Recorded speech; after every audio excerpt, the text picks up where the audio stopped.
Greetings and welcome to this next module on antibiotic series, master antibiotics. From this module, we'll look into the cephalosporins. Cephalosporins are the most commonly used antibiotic in the inpatient setup. We'll look into its generations, the traps, the powers of cephalosporins, and other aspects of cephalosporin drugs. This is completely for educational purposes. It's medicine beyond Harrison's. Let's get started. So, why is ceftriaxone so popular? Is it because it is convenient? Is it cheap? Why? It is because it wins in bacteremia. So why it is that like that, we'll look into in this video. So these are the cephalosporin classification. This we have all known when you come to this stage. So first generation is the cephaloxin and ceftriaxone, which are given as oral formulations for minor infections, for skin and soft tissue infections, and to cover up small gram-positive organism with sore throat. You can give a cephaloxin or ceftriaxone. Cefazolin is a very good antibiotic for methicillin-sensitive Staphylococcus aureus coverage and gram-positive coverage with non-severe skin and soft tissue infections, including cellulitis, erysipelas. This is a IV drug of choice, cefazolin. So next coming into the second generation, where it is cefuroxime is predominantly used for respiratory tract infection with mild GNB gram-negative bacilli coverage, such as E. coli Klebsiella, as well as gram-positive coverage with Streptococcus hemophilus influenza. Cefaclor and ceftriaxone are not mostly used. Cefuroxime can be also be given as an IV drug, and cefoxitin can be used as an IV drug, which is parenteral. So third generation, this is the most commonly used group of cephalosporin drug. Orally available cefixime, very commonly used for typhoid, then upper respiratory tract, lower respiratory tract, even for UTI, skin and soft tissue infections. This broad spectrum of antibiotic and convenient oral dosing and convenient dosing guidelines makes this a very preferable antibiotic of choice. Nowadays, cefixime is now being replaced with cefuroxime Oxalate, which is also a very good antibiotic in this spectrum of action. Cefdinir, ceftibitum, ceftamet, oxal also is our third generation cephalosporin. So the parenteral kingmaker of cephalosporin should be given to the ceftriaxone, which is the boost and spectrum of action in the third generation cephalosporins with gram-negative bacilli coverage and high bactericidal activity with mild gram-positive coverage also. Other drugs are ceftazidime. We'll look into ceftazidime and in situations where it is preferred and where it is not. And we'll look into cephalosporin, which is usually used in combination with sulbactam, which is also a third generation cephalosporin. Cefotaxime can also be used as an IV drug, cefotaxime. And ceftazidime, we'll look into what is the main use cases such as anti-pseudomonal activity and others.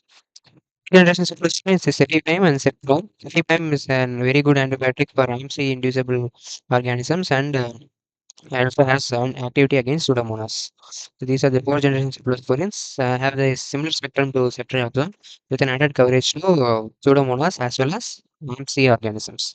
So fifth generation cephalosporins has come up also, which can also be used for resistant MRSAs and resistant gram-negative infections.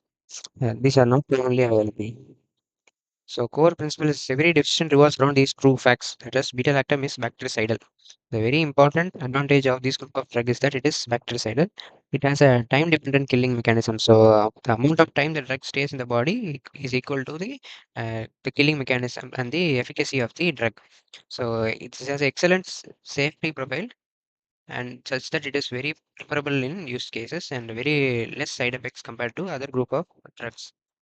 And it has minimal drug interaction and there is no anaerobic coverage, which is a major disadvantage of this group of drugs. There are few exceptions that also have minimal anaerobic coverage. So universal weakness of this group of drugs, it is no listeria coverage, no enterococcus coverage, and variable with ESBL organisms and variable with AmpC organisms, which we'll look into the upcoming slides. So previously, the exam way and people who doesn't know about the exact use cases of cephalosporins think in a way that first generation, second generation, third generation, and they think that fourth generation, third generation are better than generation one and two. It is not like that. So higher the generation does not mean it is a good drug.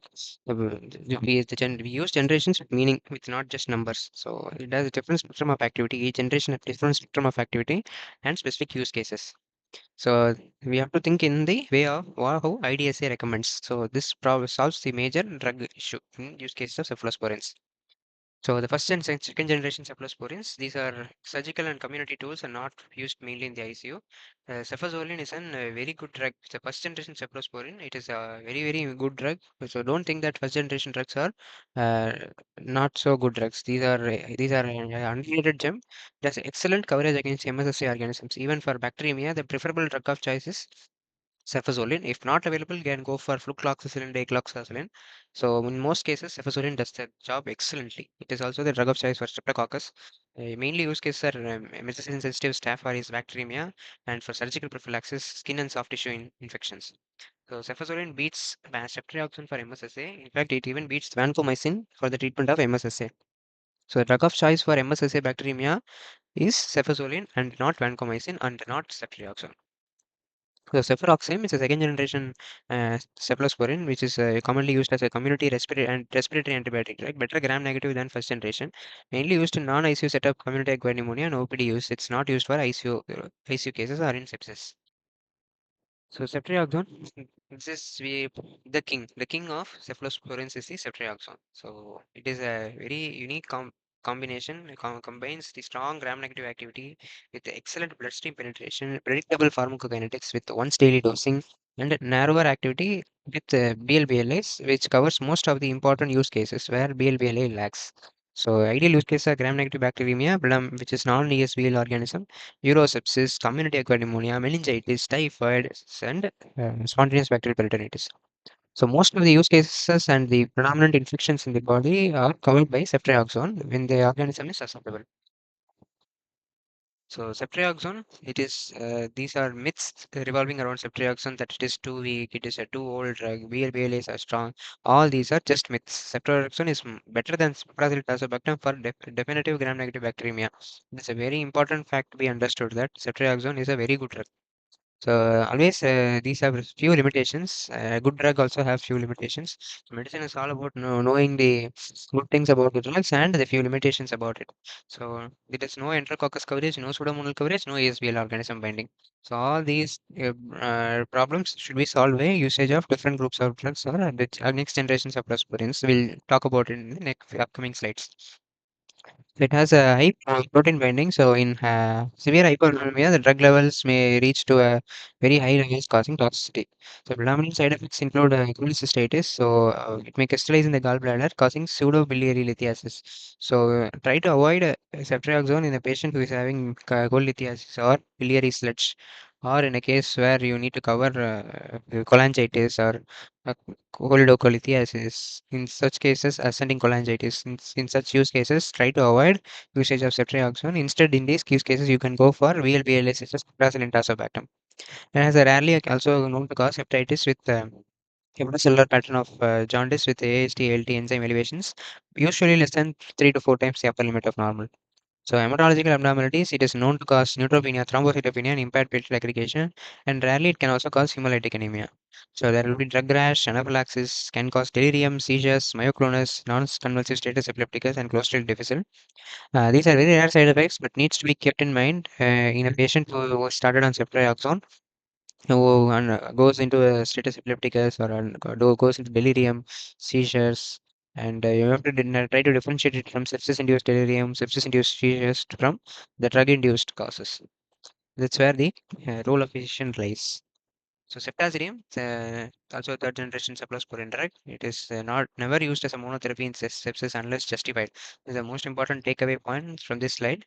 So it is always combined with avibactam. It has a strong pseudomonas activity, very weak gram-positive coverage, and do not cover any anaerobes. So why it fell out of favor is that it is ESBL vulnerable, AmpC vulnerable, and poor gram-positive balance. So currently the use case of ceftazidime avibactam is with Cephalosporins, Avibactam, and Astronom use cases, where it is used for carva-resistant organisms with the newer generation BLBLIs, which are predominantly used. Even in NDM strains, we can use Cephalosporins, Avibactam with Astronom. In these cases, it is not the Cephalosporin that is the drug that helps to eradicate the organism. It is the Avibactam and Astronom combination that is a reason for eradication of the organism. Cephalosporin is just the supportive role. So it is currently not used predominantly favorable in the treatment of sepsis, mainly due to the ESBL vulnerability and AmpC vulnerability and poor gram-positive coverage. In still, it is the very good drug when used with combination. So Cefepime, use this as a strategic weapon, but not as a first-line empiric drug of choice. What makes it special is that it has pseudomonas coverage, it has better gram-positive coverage than ceftazidime, and is stable against AmpC organisms such as Serratia and Protease, indole-positive organisms, Enterococcus, cloaca. All these organisms you can use and Cefepime. So it sits right between the ceftriaxone and carbapenems in the use of treatment with gram-negative bacteremia. So it has also a better gram-positive coverage than ceftazidime. Also covers Pseudomonas. So IDSA preferred use case of Cefepime is with Enterobacter and Citrobacter. It can also be used in severe sepsis and in use case of ICU pneumonia. So ICU rules, Cefepime is always given as an extended infusion over 2 to 3 hours to maintain the maintain the time dependent killing and the time of the drug above the minimum inhibitory concentration.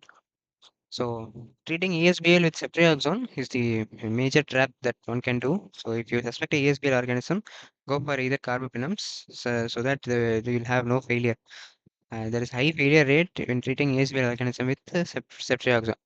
Again, treating an AmpC or producing organism with ceftriaxone or Piperacillin-Tazobactam will lead to failure. Initially, the organism may look susceptible. Even the culture reports will say that the organism is sensitive to ceftriaxone or Piperacillin-Tazobactam. In the next 2 to 3 days, the organism may develop resistance against ceftriaxone or Piperacillin-Tazobactam, and the treatment fails by the day 3 or 5, and the patient will deteriorate. So overusing of BLBLIs, that is when ceftriaxone is given, try to avoid resistance by using BLBLIs. This creates resistance without any benefit. So these are the big traps that one should understand and before treating. These are subtle facts that one needs to keep in mind before you're giving a treatment. These are not so great contents, and these are subtle facts that one must always keep in mind before starting an antibiotic. So decision matrix for gram-negative bacteremia, which is a non-ESBL organism, ceftriaxone is still the drug of choice. For MSSA bacteremia, go for cefazolin, which is a first-generation cephalosporin. For AmpC organisms, go for cefepime.